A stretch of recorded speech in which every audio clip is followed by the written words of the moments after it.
When three cruel bullies chase a new black girl through her quiet suburban neighborhood, they think she's alone, helpless, and easy to scare. But just as they close in on her driveway, two massive military dogs explode from the shadows, stopping the bullies cold with teeth bared and eyes locked. What starts as a simple walk home turns into a shocking showdown, shaking the entire neighborhood. And when a twisted video surfaces online, painting her as the villain, the world turns against her overnight. But these bullies' families have secrets buried deep. Can one brave girl and her loyal dogs expose the truth before powerful enemies destroy her family for good? Before we go any further, comment where in the world you are watching from and make sure to subscribe, because tomorrow's story is one you don't want to miss. Maya Bell stood in the driveway, watching the moving truck pull away.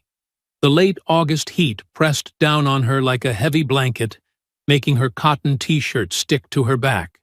Their new house wasn't big or fancy, but its white siding and navy shutters looked neat against the backdrop of tall Georgia pines. "That's the last of them," Sergeant Luther Bell said, setting down a box labeled "Kitchen" on the front porch. His dark skin glistened with sweat, but his posture remained military straight, despite his 67 years. "Ready to see your room, Maya?" She nodded, trying to ignore the prickling sensation of being watched. Across the street, a woman in yoga pants had stopped watering her flowers to stare at them. When Maya caught her eye, the woman gave a quick wave and hurried inside. "Yes, sir," Maya replied, grabbing a lighter box of her clothes. The wooden steps creaked under her feet as she followed her grandfather into their new home. The interior was cooler, though not by much. They'd need to get the AC running soon. Maya's footsteps echoed through empty rooms as she climbed the stairs to the second floor. Her bedroom faced the backyard, with a window seat perfect for reading. She set down her box and ran her hand along the pale blue walls. "It's nice," she said, more to convince herself than anything else. Moving from their old apartment in Atlanta hadn't been her choice, but after her grandmother passed away last spring, Sergeant Bell had decided they needed a fresh start. A sharp bark from outside made Maya jump. She rushed to the window, relief flooding through her at the familiar sight of Valor and Echo in their temporary kennel. The two German shepherds wagged their tails when they spotted her. "They're settling in just fine," her grandfather said from the doorway. "Once we get the fence checked, they can patrol the yard properly." Maya smiled at his choice of words. Even retired, her grandfather never stopped thinking like a military canine handler. "Can I let them out now? They've been cooped up all morning." "Let's meet some neighbors first," he said. "Don't want to startle anyone before proper introductions." As if on cue, the doorbell rang. Maya followed her grandfather downstairs, where he opened the door to find a middle-aged white couple standing on their porch with a covered dish. "Welcome to Willow Creek," the woman said, her smile a little too wide. "I'm Susan Matthews, and this is my husband Dave. We're 3 houses down." She thrust forward what looked like a casserole dish. "Thought you might be hungry after moving all day." "That's mighty kind of you," Sergeant Bell said, accepting the dish with a polite nod. "I'm Luther Bell, and this is my granddaughter Maya." Maya noticed how Susan's eyes darted between them, lingering a beat too long. Dave shifted his weight from foot to foot. "We, noticed you have dogs," Dave said, gesturing toward the backyard. "Big ones." "Yes, sir," Sergeant Bell replied evenly. "Retired military working dogs, both fully trained and certified." "Oh, military." Susan's smile wavered slightly. "How interesting. Well, just so you know, the HOA has strict rules about pets, dangerous breeds and all that." "They're not dangerous," Maya said quickly. "They're really well trained." "I'm sure they are, sweetie," Susan cut in with a patronizing tone that made Maya's jaw clench. "We just want everyone to feel safe in the neighborhood." "Safety is my priority too," Sergeant Bell said firmly. 25 years as an Army K-9 handler taught me that well enough. An awkward silence followed. Maya heard distant laughter and turned to see a group of teenage boys walking past the house. They slowed down to stare, whispering among themselves before continuing on. "Those must be some of your new classmates," Susan said brightly. "Willow Creek High has a wonderful student body. Very traditional values." Maya's stomach tightened at the way Susan emphasized those last words. Her grandfather must have sensed her discomfort because he straightened up even more. "Thank you for the welcome," he said. "We should get back to unpacking." After the Matthews left, Maya helped her grandfather put away dishes and arrange furniture until the sun began to set. Finally, he nodded toward the backyard. "Go on and check on Valor and Echo. They've been patient long enough." Maya didn't need to be told twice. She hurried outside, where the evening air had cooled slightly. The backyard was decent-sized, surrounded by a wooden fence that her grandfather had already inspected twice. Valor and Echo whined excitedly as she approached their kennel. She opened the gate, and they bounded out, pressing against her legs in greeting. Despite their impressive size and training, they were gentle with her, as always. "Good boys," she murmured, scratching behind their ears. Echo licked her hand while Valor surveyed their new territory, his ears alert to every sound. More laughter drifted from the street. Those boys again, passing by for the second time. Maya tensed, but Valor and Echo's presence made her feel secure. She watched them explore the yard, their powerful bodies moving with grace and purpose. Standing there in the growing dusk, Maya felt a small measure of peace settle over her. Whatever challenges this new place might bring, she wasn't facing them alone. Maya's alarm buzzed at 6 a.m. sharp. She lay in her new bed for a moment, listening to the unfamiliar sounds of morning in suburbia. Birds chirping, a car starting somewhere down the street, and the steady breathing of Valor and Echo, who had slept in her room last night. "First day," she whispered to herself, pushing back the covers. The dogs lifted their heads, watching as she picked through moving boxes for her carefully chosen outfit. Dark jeans and a purple top that her grandmother had given her last Christmas. In the bathroom, Maya took extra time with her hair, making sure each twist was perfectly neat. Her reflection stared back at her, brown eyes serious beneath carefully shaped eyebrows. She touched the small gold necklace at her throat, another gift from her grandmother, and took a deep breath.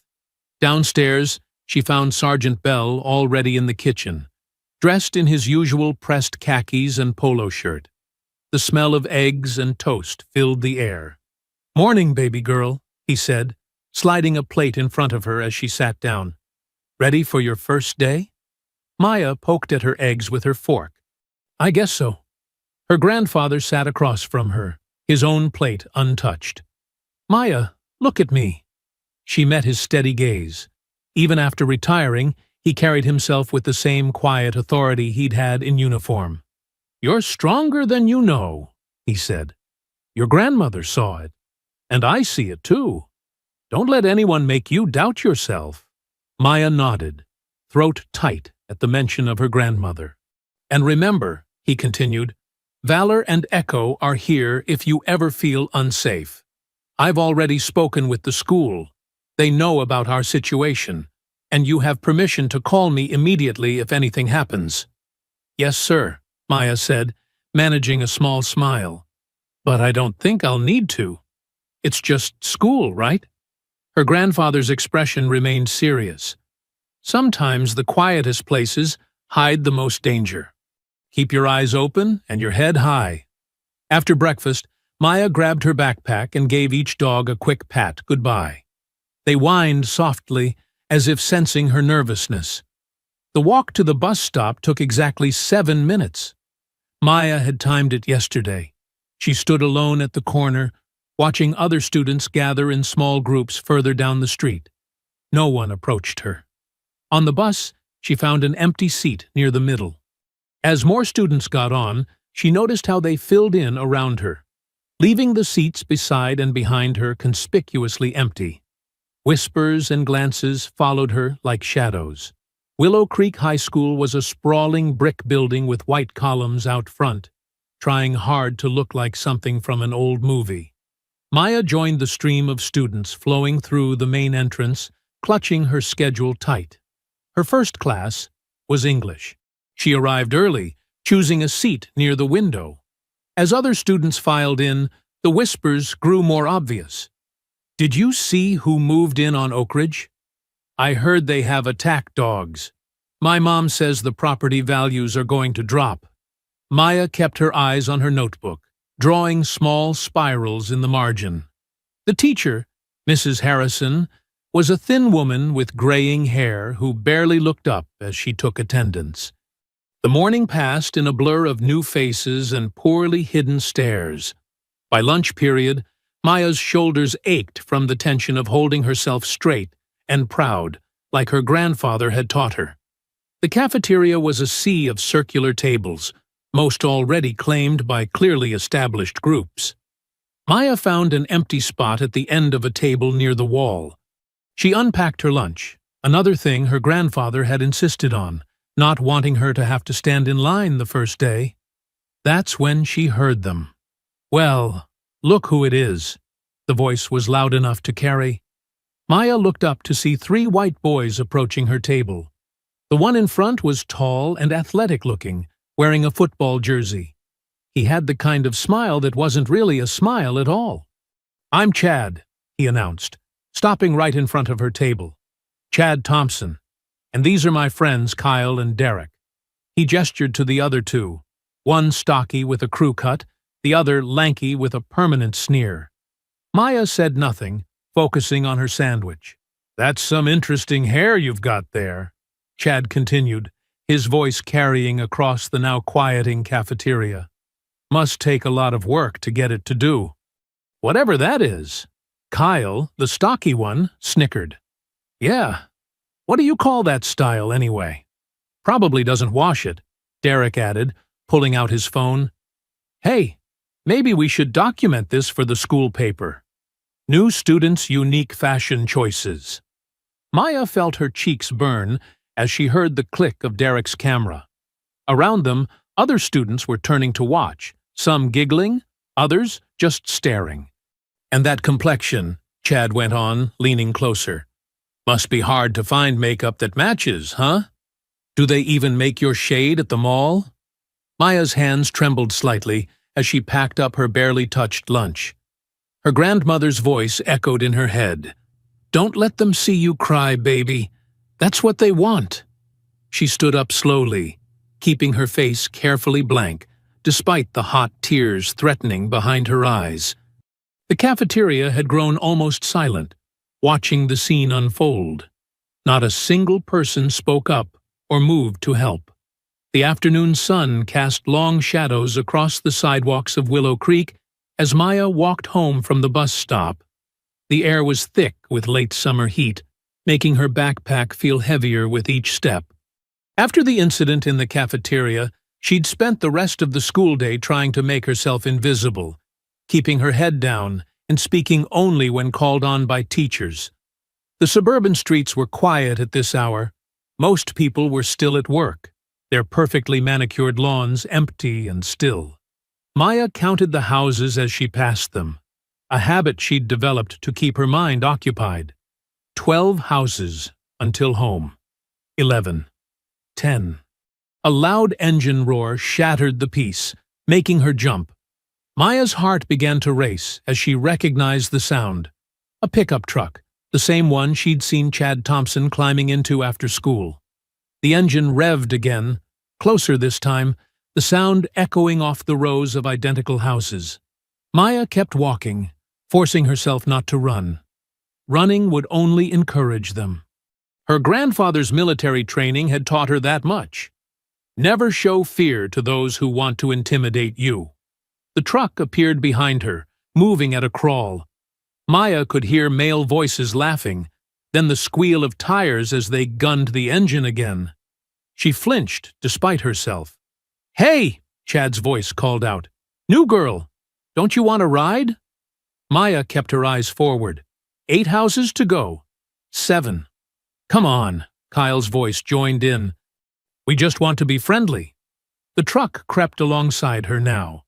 Maya could see it in her peripheral vision. A red Ford F-150, lifted high on oversized tires. Chad was behind the wheel, with Kyle in the passenger seat and Derek in the back. "What's wrong?" Derek called out. "Too good to talk to us?" Maya's hands tightened on her backpack straps. 6 houses. 5. The truck revved again, pulling slightly ahead of her before slowing to match her pace. Maya could smell the exhaust, feel the rumble of the engine in her chest. "Maybe she doesn't speak English," Kyle suggested, loud enough for his voice to carry clearly. "Do you understand us?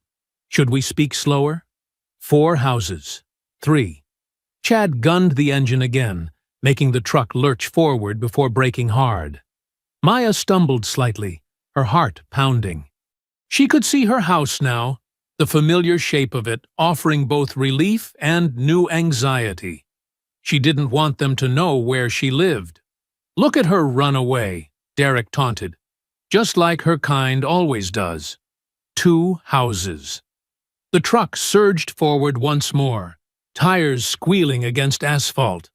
Maya watched it speed past her house and around the corner, the sound of their laughter trailing behind it.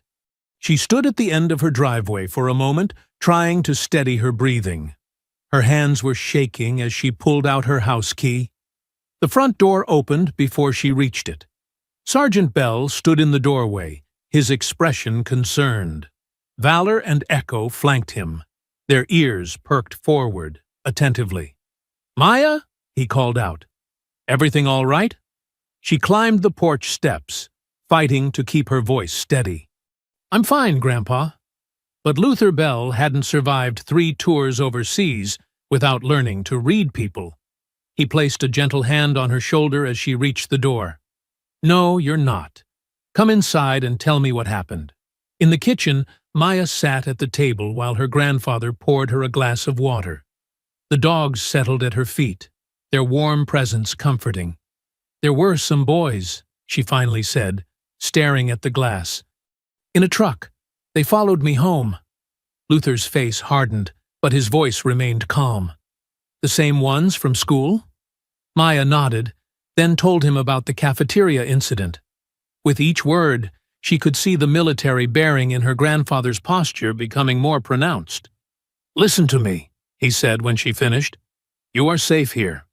Those boys might think they run this neighborhood, but they've never dealt with someone like me before." He reached across the table and took her hand. "If this continues, I'll speak to the school myself. And if that doesn't solve it, we'll take it higher." "I don't want to make trouble," Maya whispered. "Standing up for yourself isn't making trouble," Luther replied firmly. "It's making a change. Your grandmother taught you that." Maya squeezed his hand, drawing strength from his certainty. Below the table, Valor and Echo pressed closer to her legs, as if adding their own reassurance.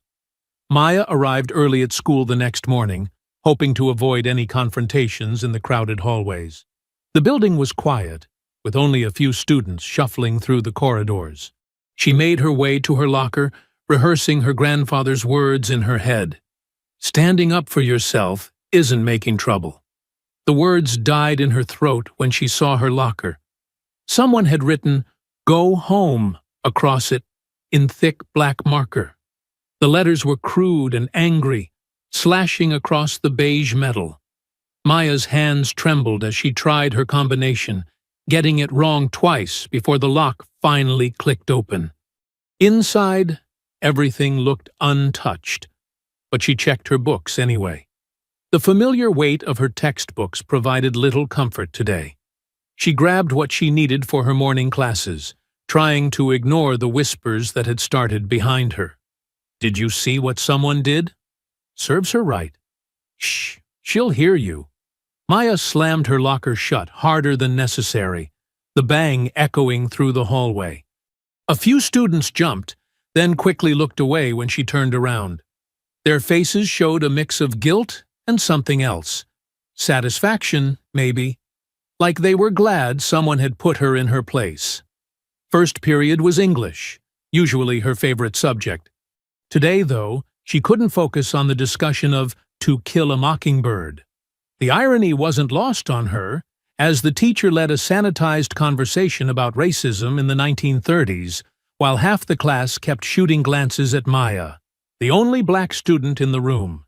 In chemistry, her lab partner suddenly forgot to share their notes from yesterday. Math class wasn't any better. When Maya raised her hand to answer a question, someone in the back muttered, "Know-it-all," just loud enough to be heard. The teacher acted like she hadn't heard anything. By lunchtime, Maya's stomach was in knots.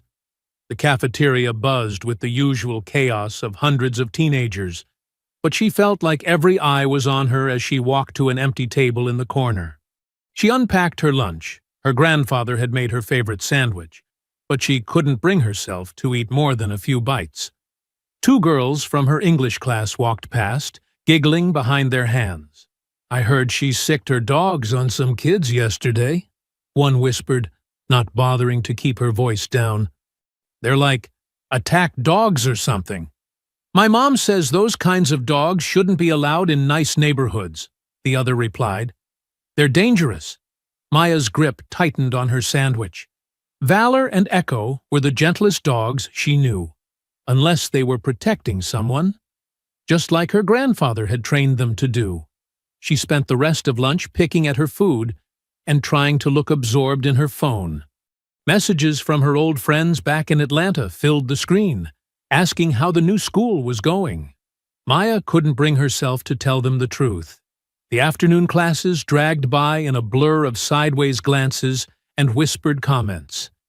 In history, they were covering the civil rights movement, and Maya felt her face burn as the teacher talked about how far we've come, while Chad Thompson smirked at her from across the room.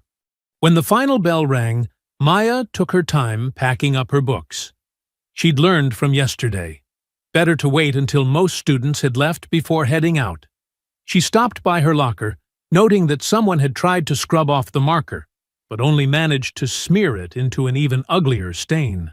Finally, thinking the coast was clear, Maya pushed open the heavy front doors and stepped into the afternoon sunlight.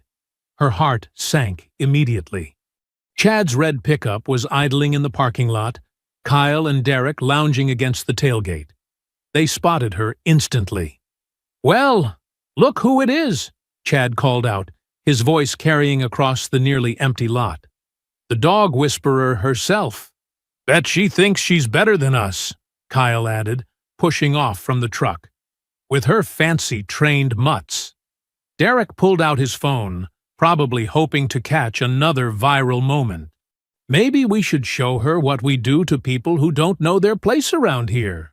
Maya's feet felt frozen to the concrete. She could turn around, go back inside, but that would mean letting them win. Her grandfather's voice echoed in her head again. "Standing up for yourself isn't making trouble." "Hey!" Chad shouted, taking a step forward. "We're talking to you, Nye!" The door behind Maya swung open with a metallic creak. Mrs. Henderson, her English teacher, walked out carrying a stack of papers. "Is everything all right out here?" she asked, looking between Maya and the boys with sudden concern. Chad's face shifted instantly into an innocent smile. "Yes, ma'am. We were just leaving." "Good," Mrs. Henderson said firmly. "Then I suggest you do that." The three boys climbed into the truck, Chad revving the engine one last time before peeling out of the parking lot. Maya could see them laughing through the windows as they drove away. Mrs. Henderson turned to Maya. "Do you need a ride home, dear?" Maya shook her head, clutching her backpack straps. "No, thank you. I'm fine." But they both knew she wasn't fine. And they both knew this wasn't over. Maya pushed her green beans around her plate, the fork scraping against the ceramic in the quiet kitchen. The overhead light cast warm shadows across the wooden table where she sat with her grandfather. Valor and Echo lay nearby, their ears perking up at every small sound from outside. "Something's bothering you," Luther said quietly, setting down his glass of water. It wasn't a question. After raising Maya for the past 5 years, he could read her moods like a book. Maya sighed, finally letting her fork rest. The kids at school, it's getting worse. Luther's face remained calm, but his jaw tightened slightly. Tell me everything. Someone wrote, "Go home," on my locker today, Maya said, her voice barely above a whisper. And those boys, the ones from yesterday? They're always watching me, following me, making comments. What kind of comments? Luther's tone was measured, careful. Racist stuff. About me, about us living here. Maya swallowed hard. About Valor and Echo, too. They're spreading rumors that the dogs are dangerous, that we shouldn't be allowed to have them in the neighborhood. Luther set his silverware down and folded his hands on the table. The overhead light caught the silver in his close-cropped hair. Have you told any teachers? One of them, Mrs. Henderson. She saw the boys hassling me after school today. She made them leave, but… Maya shrugged. It didn't feel like she really wanted to get involved. And the other teachers? They pretend not to notice. Or maybe they really don't. Maya pushed her plate away, no longer hungry. It's like everyone's waiting for us to just give up and leave. Luther was quiet for a moment, his dark eyes thoughtful. You remember what I taught you about training Valor and Echo? Maya nodded. Patience and persistence. That's right. Sometimes the hardest part of training isn't teaching the dog. It's outlasting their stubbornness. He reached across the table and took Maya's hand. These people, they're trying to wear us down, make us tired enough to give up. I know, Maya said. But it's hard, Grandpa. Every day, it's like walking into a battle. You're stronger than they think, Luther said firmly. Stronger than maybe you think, too. He squeezed her hand. But you don't have to fight this battle alone. Maya looked up at him. What do you mean? I think we should document everything that's happening. The vandalism, the harassment, all of it. Take pictures, write it down, build our case. Luther's military training showed in his strategic thinking. Give it a week. If things don't improve, we'll take it to the principal with evidence they can't ignore. You really think that will help? Sometimes the system works, if you know how to use it properly. Luther smiled slightly. And if it doesn't?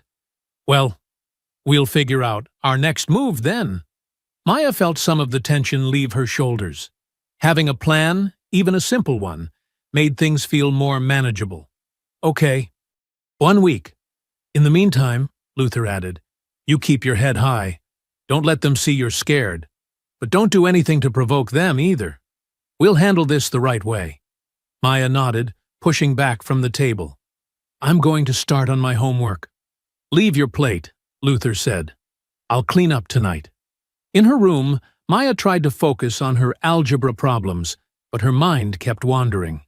The dogs had followed her upstairs, and their presence was comforting. Valor lay across her doorway, while Echo settled near her desk, both alert and protective. After an hour of half-hearted studying, Maya walked to her window. The full moon hung low and bright over the suburban landscape, casting silver light across the neat lawns and identical houses. The streets were empty and quiet, peaceful in a way that felt deceptive now that she knew what lurked beneath the surface. She pressed her palm against the cool glass, watching her breath fog the window. The neighborhood had seemed so perfect when they first moved in, the kind of place where her grandfather could enjoy his retirement, where she could focus on school and maybe make new friends. Now every shadow held potential threats. Every friendly smile masked possible hatred.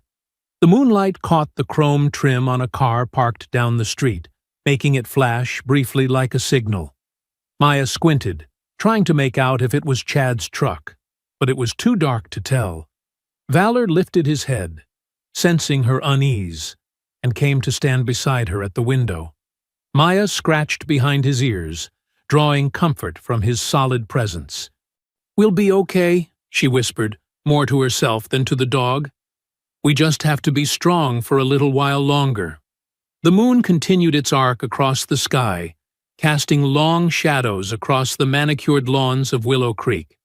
Maya stood at the window a while longer, watching the quiet street, trying to believe that tomorrow would be better. The final bell rang through Willow Creek High's crowded halls. Maya gathered her books slowly, waiting for most students to clear out before heading to her locker. She'd learned it was safer that way. Less chance of accidental shoulder checks or whispered threats. The afternoon sun blazed through the school's glass doors as Maya stepped outside. Heat shimmered off the asphalt of the empty parking lot, and the Georgia humidity wrapped around her like a heavy blanket. She adjusted her backpack straps and started down the familiar route home. The first few blocks passed quietly. Maya walked beneath the sprawling oak trees that lined the subdivision's streets, their shadows offering brief respites from the sun. She tried to focus on peaceful things: the chemistry test she'd aced that morning, the new trick she was teaching Echo, the weekend ahead with her grandfather. An engine's low rumble broke through her thoughts. Maya's shoulders tensed, but she kept walking at the same pace. The vehicle crept closer, moving barely faster than she walked. She didn't need to look back to know who it was. She recognized the distinct sound of Chad Thompson's modified pickup truck. Sweat beaded on her forehead, and not just from the heat. The truck maintained its slow, stalking pace behind her as she turned onto Maple Drive. Maya's pulse quickened. This street curved sharply ahead, hidden from view of the main road by a thick cluster of trees and shrubs. The truck's engine revved suddenly, making her jump. Laughter echoed from inside the cab. "Hey, Maya!" Kyle's voice called out. "Why you walking so fast? We just want to talk." Maya kept her eyes forward, quickening her pace slightly. Her grandfather's voice echoed in her head. "Don't run. It only encourages them." But every instinct screamed at her to flee. "What's wrong?" Derek's sneering voice joined in. "Too good to talk to us?" The truck pulled alongside her now. Maya could see Chad behind the wheel from the corner of her eye, that familiar smirk on his face as he matched her speed. "Maybe she thinks she's better than us," Chad said loudly to his friends. "Living in our neighborhood, acting like she belongs here." Maya's hands clenched into fists, but she maintained her stride. 3 more blocks to home. Just 3 more blocks. The truck suddenly accelerated ahead of her, tires squealing against pavement. Maya's heart lurched as it swung around in a wide arc, cutting across both lanes to block the road ahead. The driver's side door flew open, and Chad jumped out. Kyle and Derek piled out the passenger's side. Maya stopped, her breath catching in her throat. The 3 boys spread out across the street, creating a wall of sneering faces and hostile postures. "Going somewhere?" Chad asked, taking a step forward. His Letterman jacket was tied around his waist, and his T-shirt was dark with sweat in the afternoon heat. Maya glanced over her shoulder. The way back was clear, but it would mean retreating from her planned route home. She'd have to circle around through unfamiliar streets. "Move," she said, trying to keep her voice steady despite her racing heart. Kyle laughed, a harsh sound that echoed off the surrounding houses. "Or what? You gonna call those mutts of yours?" "Yeah," Derek chimed in, phone already out and recording. "Let's see those dangerous dogs everyone's talking about." Chad took another step closer. "Your grandfather can't protect you forever. Neither can those animals." Maya began backing away slowly, keeping all 3 boys in view. The racist slurs started then, growing louder as the boys advanced. Their words were ugly, designed to wound, to remind her they saw her as less than human. She continued her careful retreat, mind racing. Her grandfather's house was behind her now, but she'd have to circle the long way around. The boys matched her pace, maintaining their threatening formation while continuing their verbal assault. "Running away?" Chad called out. That's right. Go back where you came from. Maya's back hit something solid. A wooden fence marking someone's property line. The boys were about 20 feet away now, still advancing. She edged sideways along the fence, moving toward the intersection that would lead to her grandfather's street. Maybe we should help her pack, Kyle suggested, cracking his knuckles. Maybe we should, Chad agreed, his smile turning cruel. What do you think, Maya? Want some help moving out? Maya's breath came in short gasps now as she continued her sideways retreat. The boys spread out wider, trying to cut off her escape routes. Derek kept his phone trained on her, probably hoping to catch her reaction for whatever edited video they planned to share later. The corner of her grandfather's street was just ahead. Maya knew if she could make it there, she'd be close to home, close to safety, close to Valor and Echo. "What's wrong, Maya?" Chad called out, voice dripping with mock concern. "Don't you want to be friends? We're just trying to help you understand where you belong."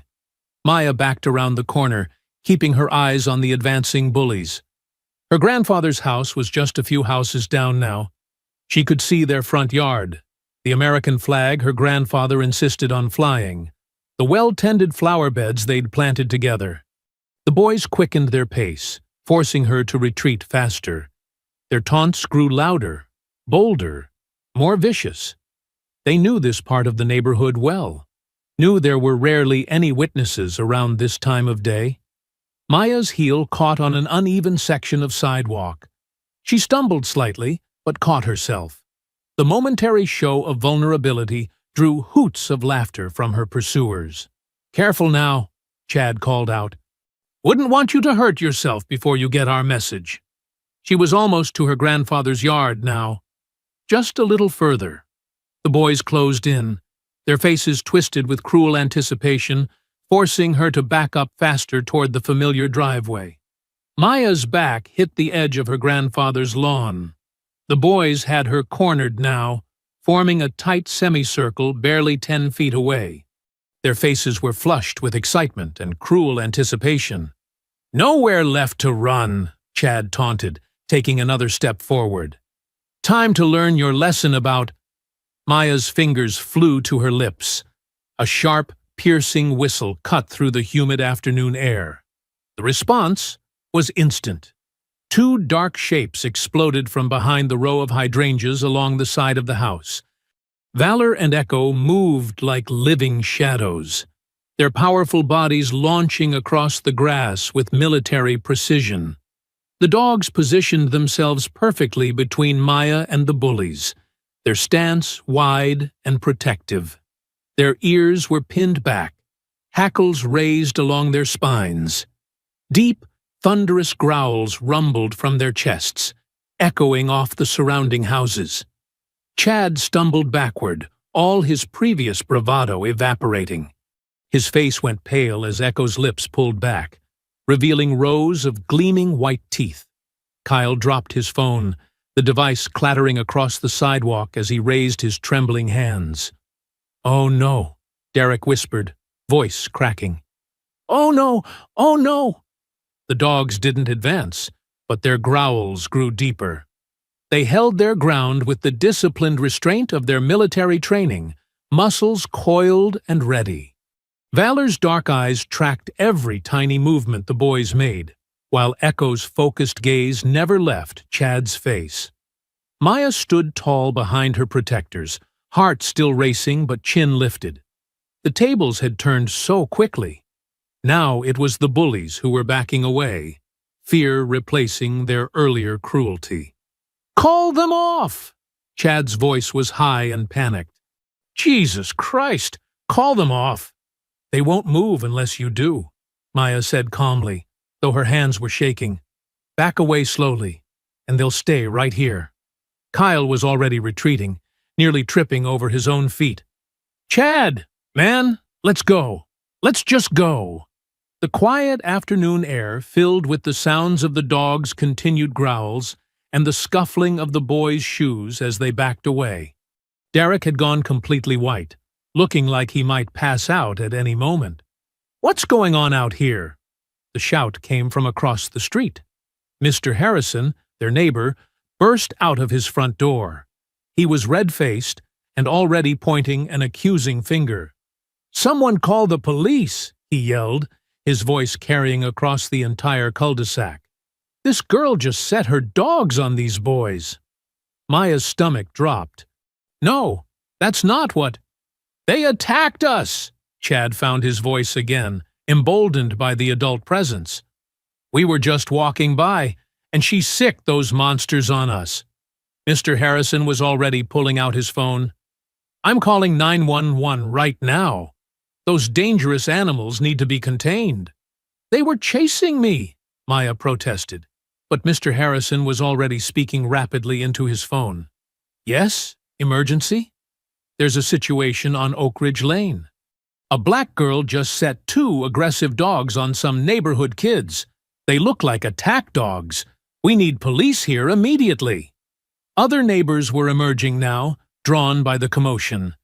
Maya saw phones being raised, recording the scene. But they were only capturing the aftermath. The dogs still in their protective stance, the innocent boys looking scared. "Please," Maya tried again. "They were threatening me." "The dogs were just—" "Keep those animals back!" Mr. Harrison shouted, cutting her off. "I've already called the police. They're on their way." The bullies had backed up to the edge of the yard now. Chad's terror was already being replaced by a smug smile as he watched the adults rushing to their defense. "You heard him," Chad called out, his voice steady again. "Better get control of your dangerous dogs before the cops show up." Maya felt tears burning in her eyes, but she refused to let them fall. Valor and Echo remained perfectly still, waiting for her command, while the quiet suburban street erupted into chaos around them. She could hear sirens in the distance, growing closer. Mr. Harrison was still shouting into his phone, "Yes, they're still here! 2 German shepherds, clearly trained to attack. These poor boys could have been killed." Maya's hands clenched into fists as she watched the scene unfold, watched as the truth was twisted right in front of her. The dogs had protected her, had done exactly what they were supposed to do. But now, somehow, she was being painted as the aggressor. The first police car rounded the corner, lights flashing. Chad and his friends backed further away, their faces masks of false innocence, as Mr.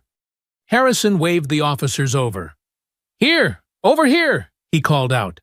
"These vicious dogs need to be contained before someone gets hurt." The police cruiser's red and blue lights painted the peaceful suburban street in harsh, alternating colors.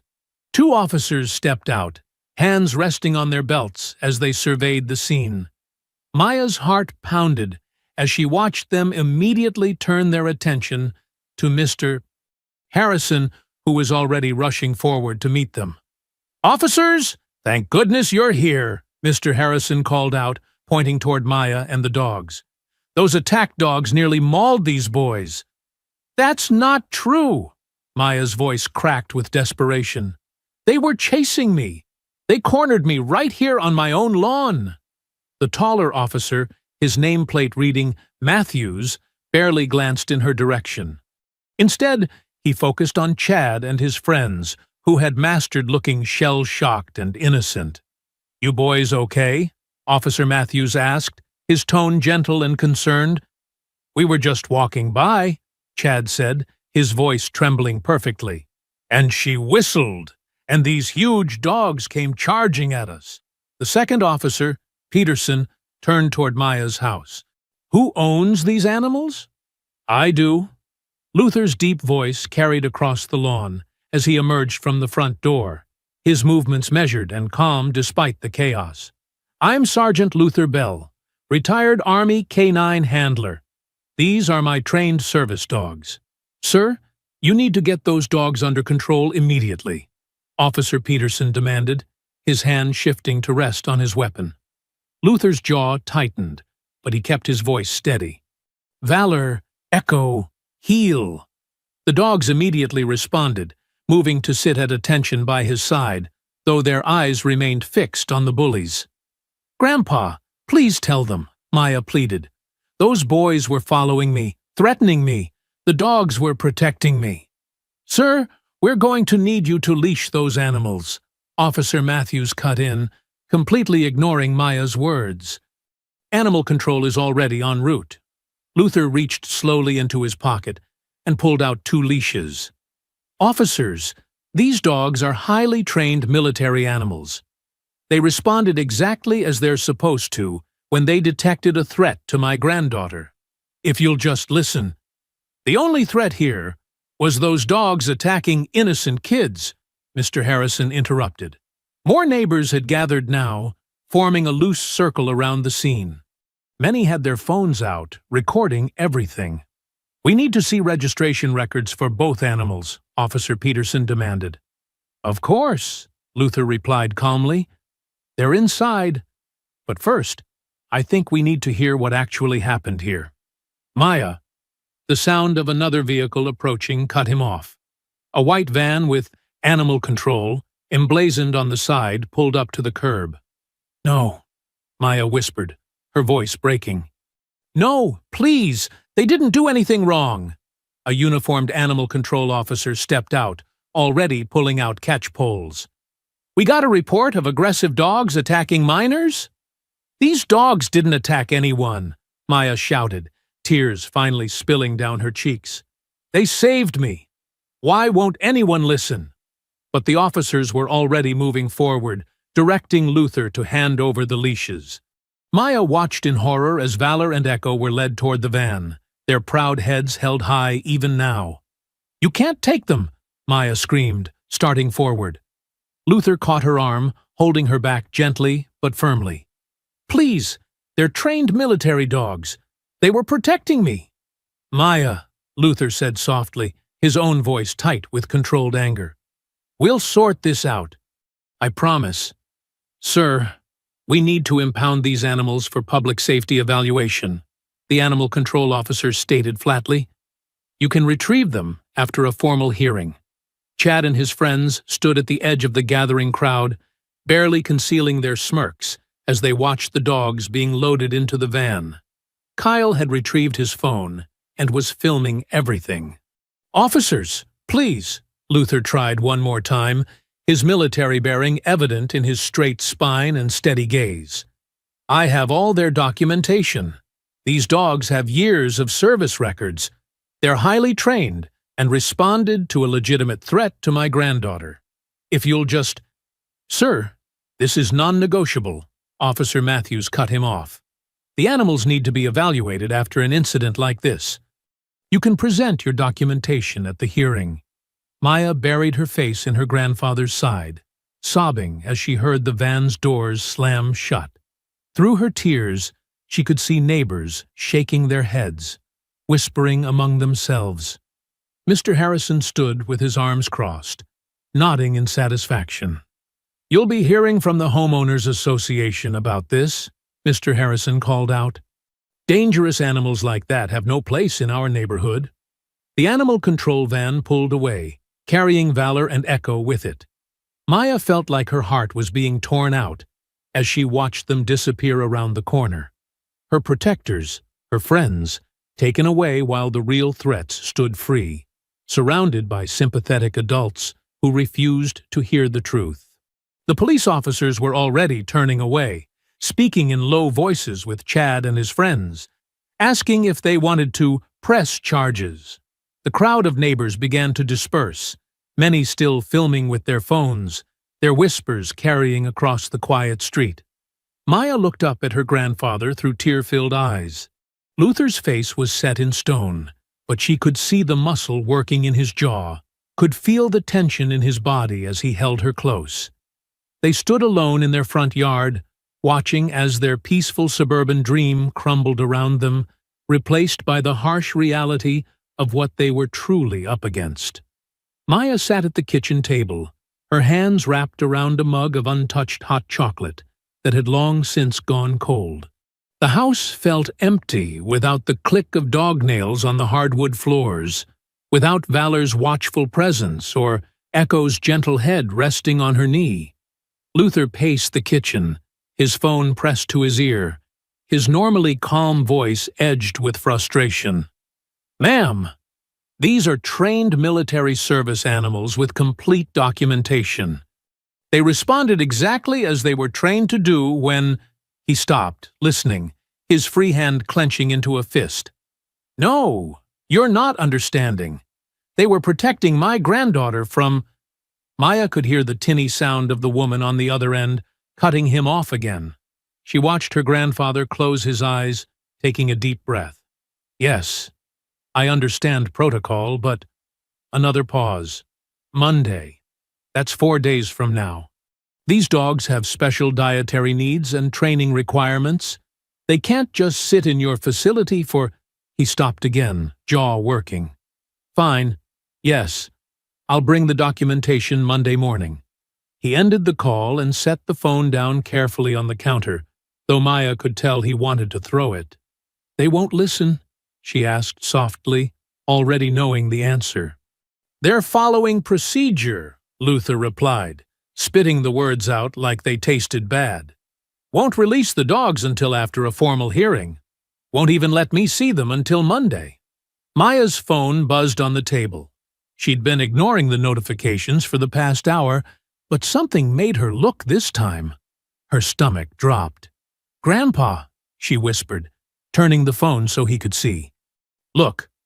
On her screen was a TikTok video, already gaining thousands of views. The footage, clearly shot by Kyle, showed only the moment Valor and Echo charged forward, their teeth bared. It was edited to start right there. No sign of the boys following her, cornering her, threatening her. The caption read, "Crazy girl sets attack dogs on innocent kids in peaceful neighborhood." Luther leaned in, his expression darkening as he read the comments flowing in. "Those dogs should be put down. This is why those people don't belong in nice neighborhoods. Bet she trained them to attack white people. Time to call the HOA and get them out." Maya's hands shook as she scrolled. The video had already been shared to local Facebook groups and community forums. Each repost added more twisted details, more hateful speculation. "They're lying," she said, her voice small. "They're making it look like, I know, baby girl." Luther pulled out a chair and sat beside her, placing his strong hand over hers. "But we've got truth on our side, and I've got some calls to make." Maya's phone kept buzzing. The video was spreading faster now, reaching neighborhood watch groups and local news tip lines. A notification showed Mr. Harrison had shared it to the Willow Creek Community Forum with a long post about dangerous elements threatening their children. "Look at these comments," Maya whispered, unable to stop reading despite the pain each one caused. "They're saying we should be arrested, that we planned this, that we're terrorists." Luther gently took the phone from her hands and set it face down on the table. "Maya, look at me." She raised her eyes to meet his steady gaze. "What do we know about truth?" he asked, his voice carrying the same strength it had when he first taught her to work with Valor and Echo. "Truth stands," she replied automatically, reciting the lesson he'd taught her so many times. "That's right, truth stands. They can edit videos, spread lies, try to twist everything around, but truth stands." He squeezed her hand. "We're going to fight this, the right way, with dignity, with evidence, and with truth." Maya nodded, drawing strength from his certainty. But she couldn't help glancing at her phone as it buzzed again. The local Nextdoor app was blowing up now, filled with posts from neighbors she'd never even met, calling her family a threat to community safety. "How?" she asked. "How do we fight when nobody wants to hear our side?" "We document everything," Luther said firmly. "We gather evidence. We find allies. We use the system the right way." He stood up, his military bearing showing through as he straightened his spine. "I've got some old contacts from my K-9 unit days, people who know me, know my training methods, and I bet if we look hard enough, We'll find some neighbors brave enough to stand up for what's right." Maya watched as he picked up his own phone and started scrolling through contacts. It was nearly midnight now, but she could see from his expression that he didn't plan on sleeping until he'd set their defense in motion. "What about Valor and Echo?" she asked, her voice catching. Luther paused his scrolling to look at her, his eyes softening. "We'll get them back. Those dogs have protected us, and now it's our turn to protect them. We're going to fight this injustice together, Maya. All of us." She nodded, sitting up straighter in her chair. On her phone, the hate continued to pour in, but her grandfather's words echoed in her mind. Truth stands.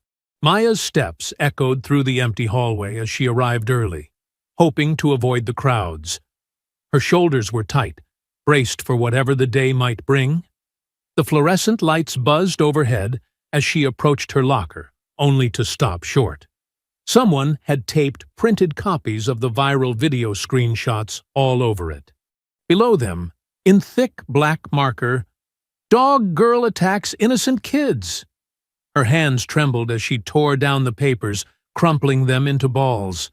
The sound of approaching voices made her work faster, her heart pounding. "There she is," a girl's voice carried down the hall. "The one who tried to get Chad and them killed." Maya kept her eyes down, focusing on working her locker combination. More footsteps approached, more whispers. "I heard those dogs were like trained attack weapons. My mom says they should arrest her whole family. Can't believe they let someone like that come to our school." Maya grabbed her books and slammed the locker shut, turning to find a wall of hostile faces. Some students quickly looked away. Others stared openly with disgust or fear. A few recorded her with their phones. In first-period English, nobody would sit near her. Her usual desk partner had moved across the room, leaving an empty circle of seats around Maya. Even the teacher seemed uncertain, their eyes skipping over her during discussion. By lunch, the whispers had grown bolder. As Maya walked through the cafeteria carrying her tray, conversation stopped and started like waves. "Probably trained those dogs to attack white people. My dad's on the HOA board. Says they're getting eviction notices ready. Should have stayed in whatever ghetto they came from." A foot shot out, catching Maya's ankle. She stumbled, her tray clattering to the floor. Laughter erupted around her as milk soaked into her shoes. "Oops," said Jessica, one of Kyle's friends. "Guess you're not so tough without your attack dogs, huh?" Maya knelt to pick up her scattered lunch, keeping her face carefully blank even as her eyes burned. A wadded-up napkin hit her shoulder. Then another. "Hey!" A sharp voice cut through the chaos. "That's enough!" Ms. Franklin, the school counselor, strode through the cafeteria. The napkin throwing stopped immediately. The black woman's heels clicked purposefully on the tile as she reached Maya's side. "Anyone I catch participating in harassment will be dealing with immediate disciplinary action," she announced, her voice carrying across the now quiet room. She helped Maya up. "Come with me, sweetie. Let's get you some fresh lunch." In Ms. Franklin's office, Maya sat with a new tray while the counselor made a phone call. "Mr. Bell? This is Ms. Franklin from Willow Creek High. I think we need to have a conversation about what's happening with Maya." "Yes, I agree. Can you come in now?" 20 minutes later, Luther arrived, still wearing his work clothes from his security job. Ms. Franklin closed her office door and pulled the shade. "First," she said, sitting behind her desk, "I want you both to know I've seen the full story making rounds on social media, and I don't believe it for a second. I've worked with enough students to know when something's being twisted." Maya felt some of the tension leave her shoulders. Finally, an adult who would listen. "Thank you, ma'am," Luther said. "We appreciate that. However, Ms. Franklin continued, folding her hands, "I need to be honest about what you're up against here. Chad Thompson's father is the HOA president. Kyle Briggs's mother sits on the school board. The Collins family has been here for 3 generations and practically owns half the businesses in town. So, they get away with anything, Maya said bitterly. They're used to it, Ms. Franklin agreed, but that doesn't make it right. I've seen too many families like yours get pushed out because nobody stood up to these people. She leaned forward. I want to help. I've already started documenting the harassment I've witnessed today. Luther nodded slowly. We'd appreciate any support you can offer, Ms. Franklin. Maya's been dealing with their bullying since day 1, but now with the dogs taken, I heard about that. Ms. Franklin's expression darkened. Classic move. Twist the victim into the aggressor. They'll try to use the HOA bylaws about dangerous pets to force you out. They've done it before. Before? Maya asked. To the Johnsons, last year. They had a rescue pit bull. One complaint about the dog looking aggressive. And suddenly, they were drowning in fines and violations until they had to move. She shook her head. But your case is different. You have military documentation for those dogs, training records, service history. We can fight this. We intend to, Luther said firmly. Good. Ms. Franklin pulled out a notebook. Now, Maya, I need you to tell me everything that's happened, from the beginning. Every incident, every threat, every witness. We're going to document it all. Maya straightened in her chair, drawing strength from the presence of 2 adults who finally believed her. As she began to speak, Ms. Franklin's pen moved across the page, recording truth to stand against the lies. The evening sun cast long shadows across Oak Ridge Lane as Maya and Luther walked door to door. Most neighbors peered through windows but wouldn't answer. Others opened their doors just wide enough to say, "Sorry, can't help," before quickly shutting them again.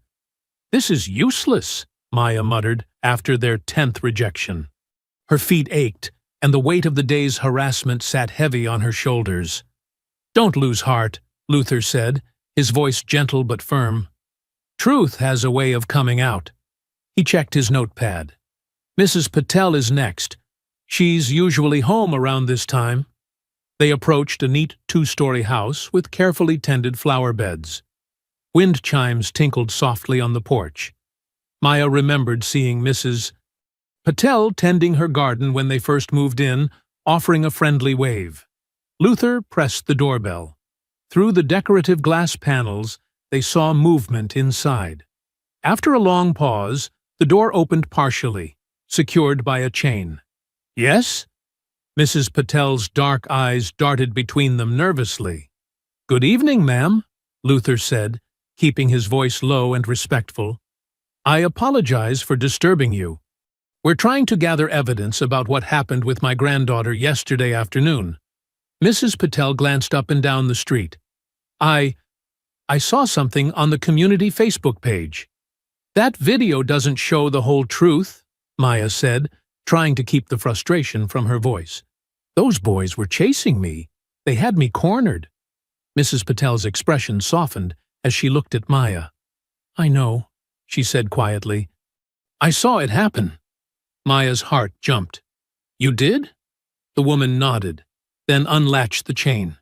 Please, come inside quickly. They followed her into a living room filled with the scent of curry and warm spices.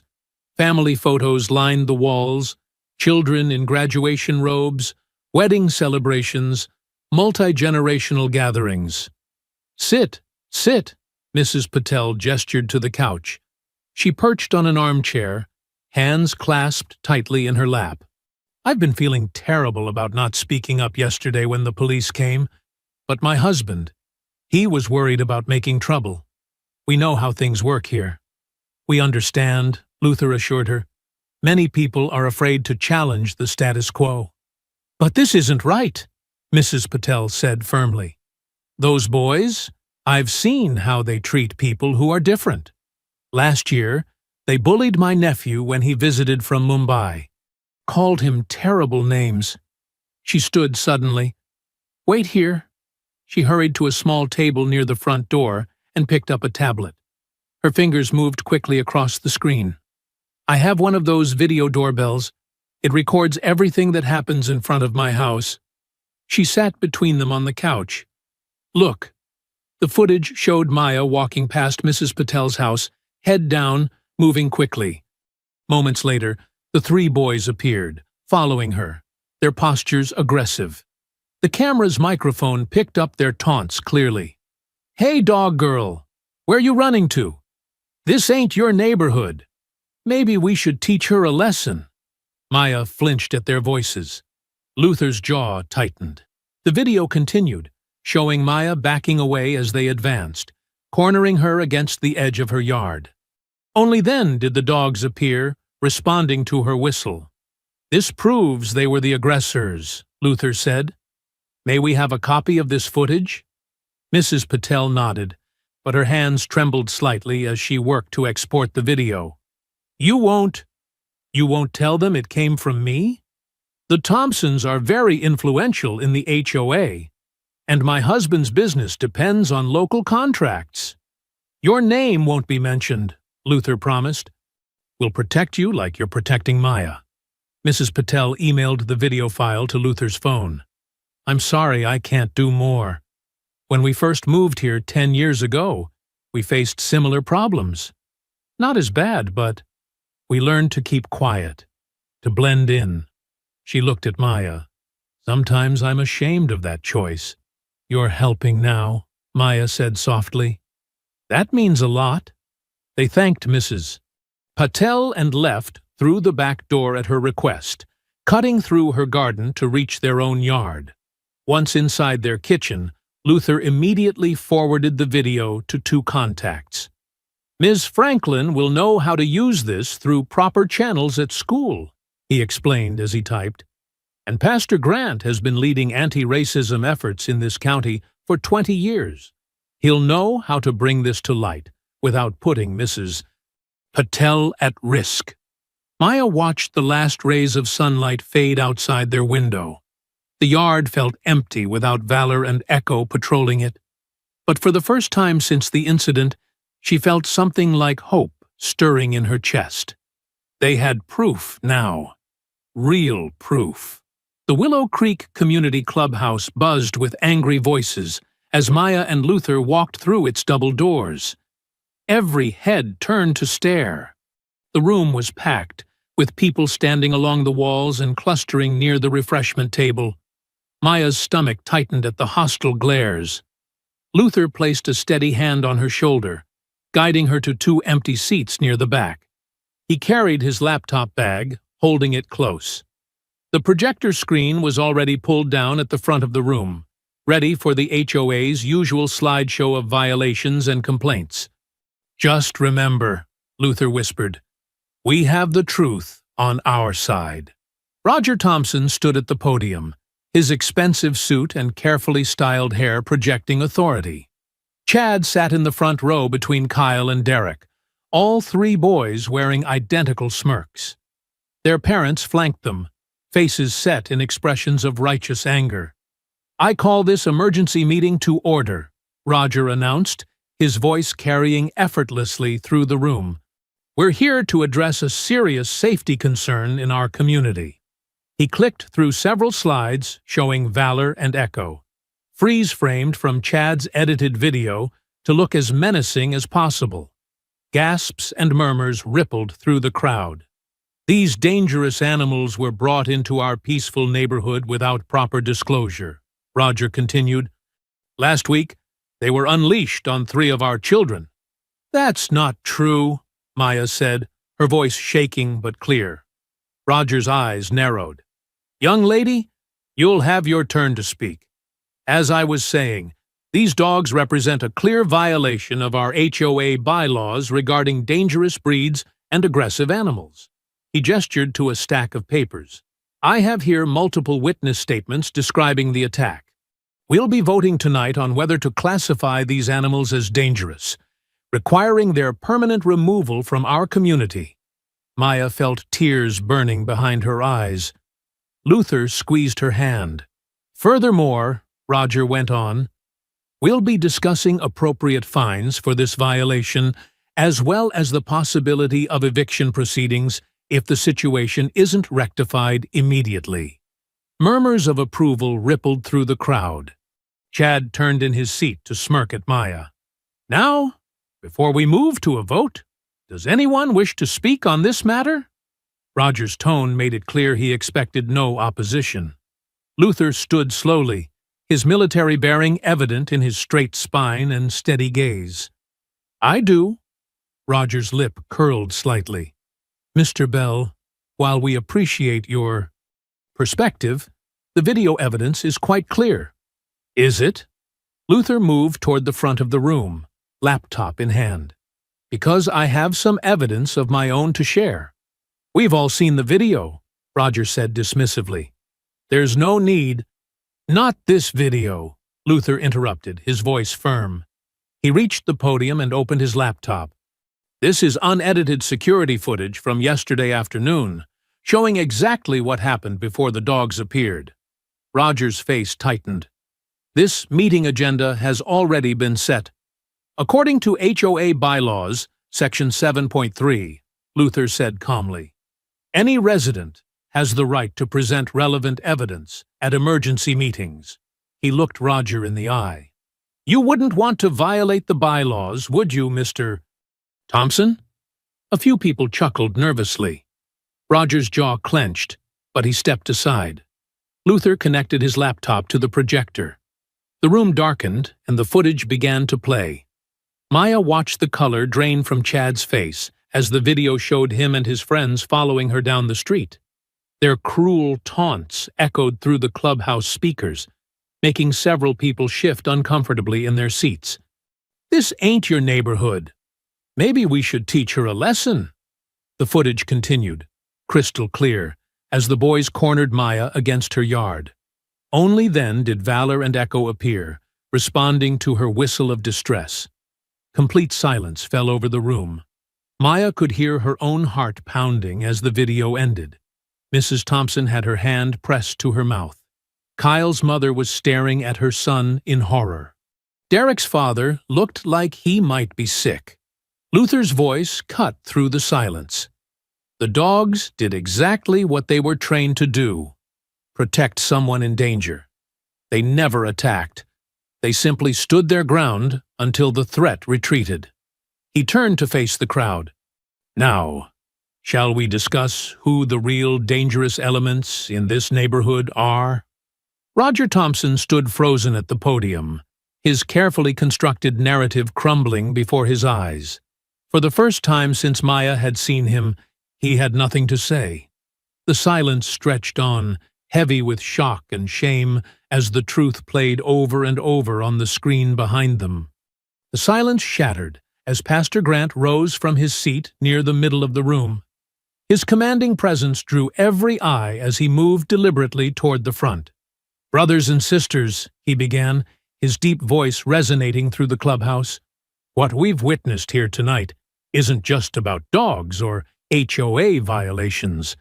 This is about something far more sinister. He turned to face the crowd, his expression grave. For months, I've been collecting testimonies from families of color who've faced similar harassment in Willow Creek. Mysterious fines, selective enforcement of rules, anonymous threats. He pulled out a thick folder, and the pattern always leads back to the same people. Roger Thompson's face reddened. Now, wait just a minute. No, Mr. Thompson, you've done enough talking. Pastor Grant's voice carried steel beneath its calm surface. Did you think nobody would notice how you've used HOA regulations to target specific families? How every family that's been forced out in the last 2 years has been either Black, Hispanic, or Asian? Phones appeared throughout the crowd, recording as Pastor Grant laid out his evidence. Through the windows, Maya spotted the distinctive lights of news vans pulling into the parking lot. This isn't just about my granddaughter, Luther added, standing beside Pastor Grant.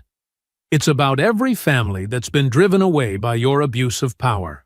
A reporter from Channel 5 News slipped through the door, camera crew in tow. More followed, their presence sending ripples of tension through the room. "These are baseless accusations," Roger sputtered, but his usual confidence had vanished. "The HOA simply enforces our community standards.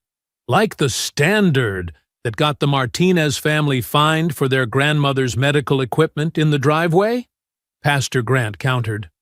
"Or the standard that forced the Wongs to remove their traditional garden decorations while allowing identical items in other yards?"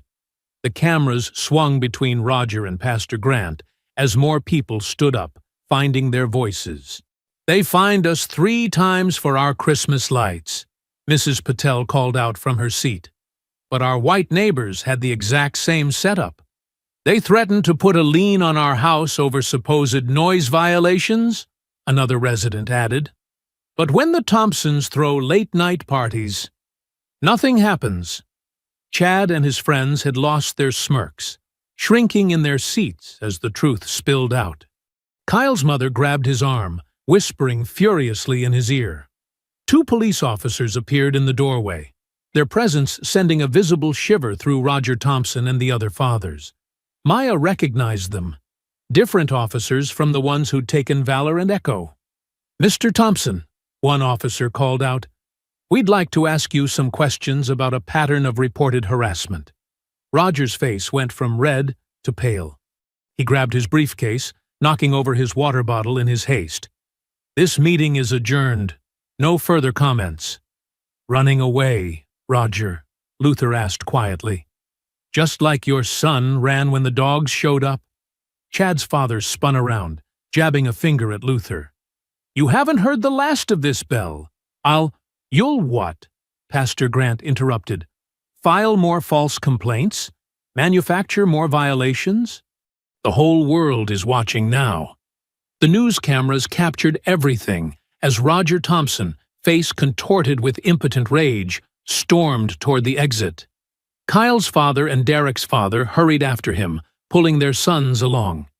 They pushed past the reporters, ignoring shouted questions about discrimination and harassment. The officers followed them out, leaving behind a room humming with the energy of long-suppressed truths finally spoken aloud. Maya sat still in her chair, hardly daring to breathe. She watched the crowd's faces transform as realization dawned. The perfect suburban facade had cracked, revealing the rot beneath.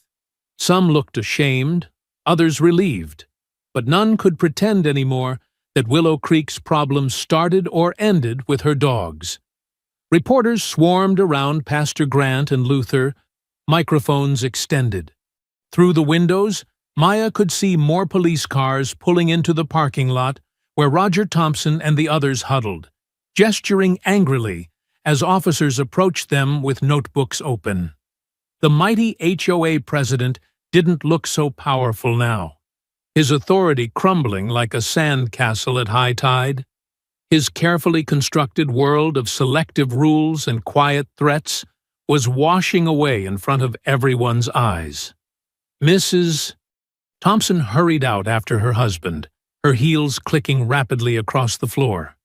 Chad trailed behind her, head down, no longer the swaggering bully who had cornered Maya just days ago. The last Maya saw of him, he was sliding into the back seat of his father's luxury car, looking small and scared as reporters' cameras flashed around them. As darkness settled over Willow Creek, pinpricks of light began appearing along Oak Ridge Lane. One by one, neighbors emerged from their homes carrying candles, flashlights, and hastily made signs. They gathered on the sidewalk in front of Maya's house, their numbers growing steadily. Maya watched from her bedroom window, hardly believing her eyes. Mrs. Patel stood beside Mrs. Franklin, holding a sign that read, "Bring Valor and Echo home." The Martinez family had brought their entire extended clan, their children clutching drawings of German shepherds.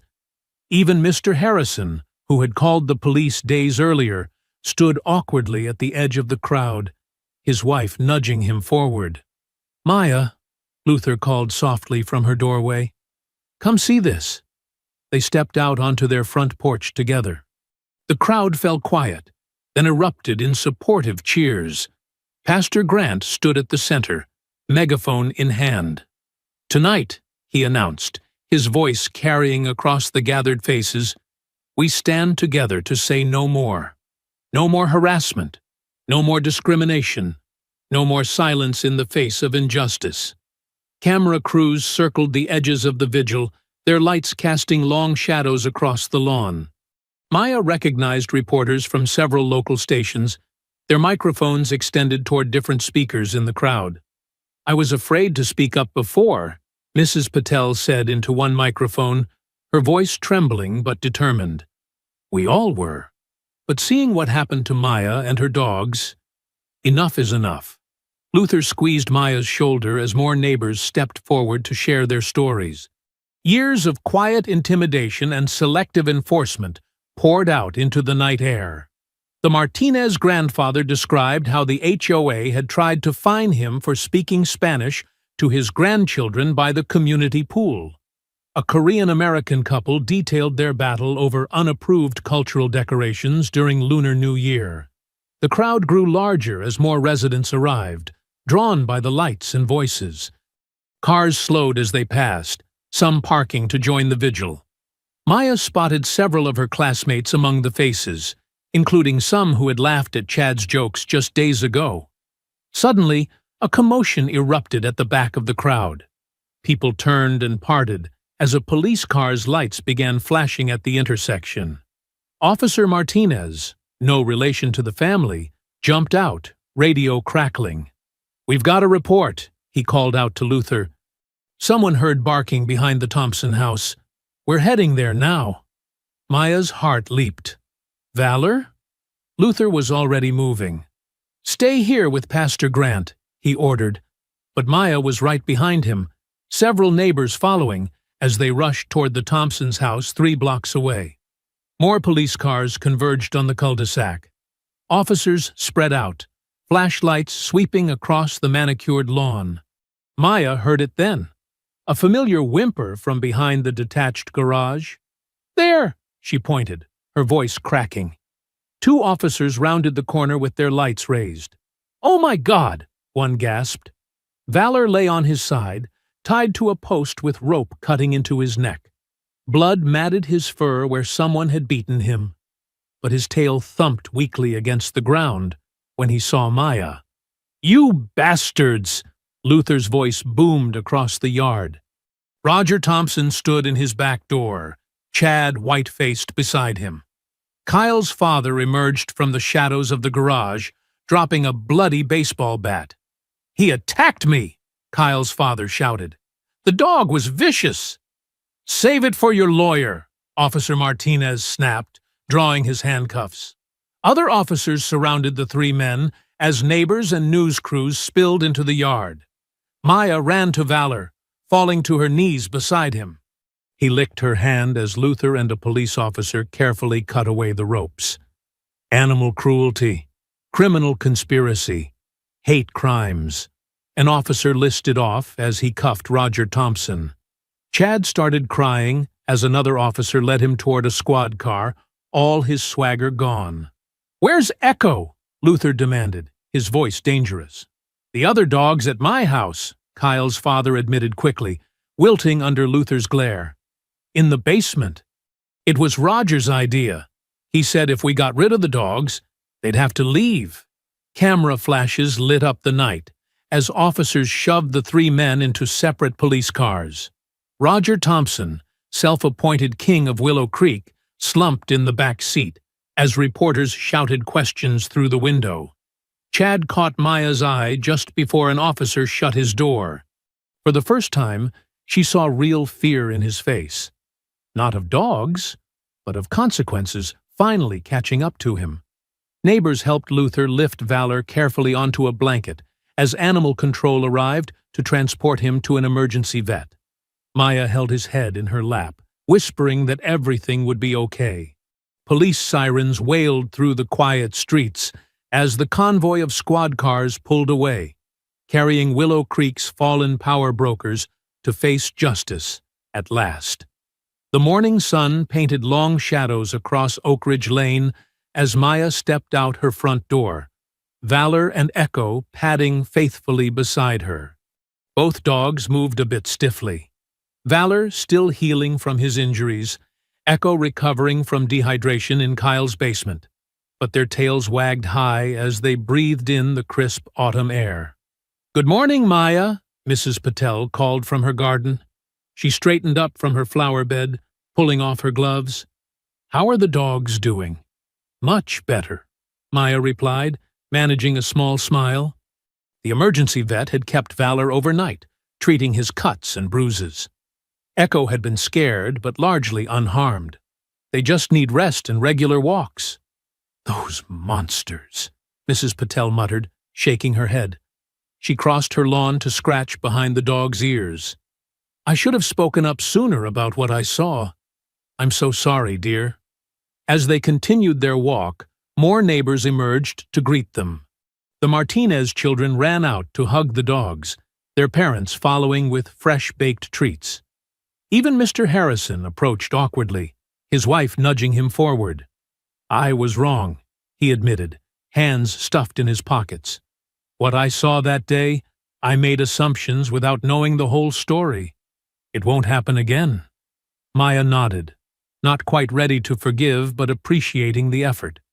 Luther had taught her that change starts with acknowledgement. They passed the Thompson house, now quiet and empty. Yellow police tape still marked the garage where they'd found Valor. Maya heard snippets of conversation from other neighbors about Roger Thompson's arrest, making national news. "Did you see the press conference?" one woman asked another. "The DA is charging them with hate crimes, animal cruelty, criminal conspiracy." "Good," her friend replied firmly.